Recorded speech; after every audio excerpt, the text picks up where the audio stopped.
matin.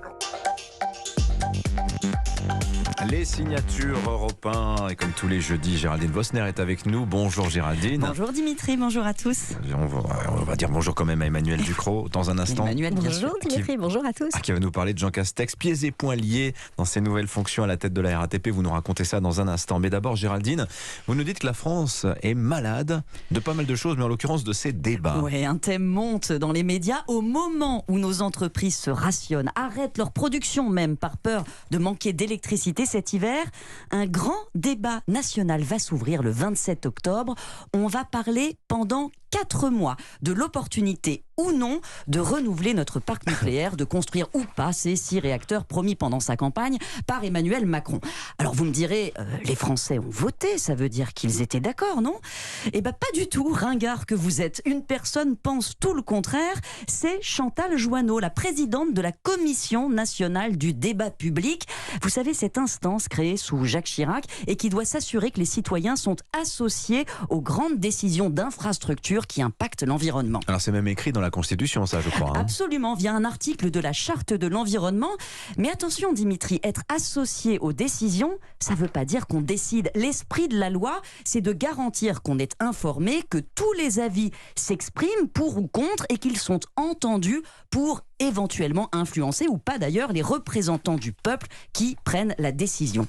D'où ma surprise d'entendre Chantal Jouanneau se répandre dans les médias cette semaine pour expliquer que sur le nucléaire, rien n'est joué d'avance, que le gouvernement ne peut pas décider tout seul et que si le débat public rejette le projet, je la cite, il n'a aucune chance d'aboutir.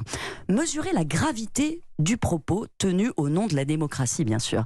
Madame Jouanneau nous explique que quelques milliers de personnes, des militants pour la plupart, vont s'exprimer, qu'elle-même va faire une synthèse qui devra ensuite s'imposer à tous. C'est quasi un cas d'école de déni de démocratie. Est-ce que vous n'exagérez pas un poil, Géraldine ? C'est une instance neutre, cette commission du débat public.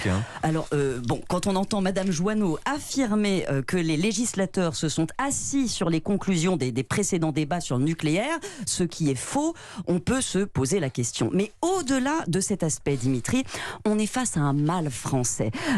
Entendons-nous, qu'on permette aux citoyens, dans les enquêtes publiques localement, de donner leur avis sur un chantier qui va les impacter, c'est évidemment utile et tous les pays le font.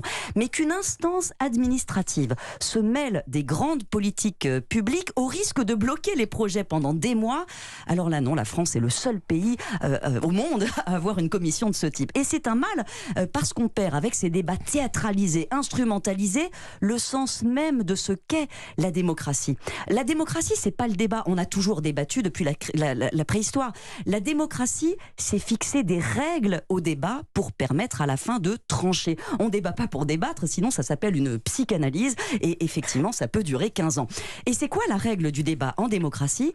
C'est un programme électoral et c'est une élection. Mais vous entendez aussi cette attente d'une démocratie plus directe, participative. Les gens veulent-ils une psychanalyse atomique ? Bien sûr, mais il peut y avoir des sujets dont on pense qu'ils transcendent les partis ou qu'ils divisent trop la société. Mais figurez-vous, c'est bien fait, nos constituants y ont pensé aussi. Il y a un cadre pour ça et ça s'appelle le référendum qui est toujours précédé de quoi ?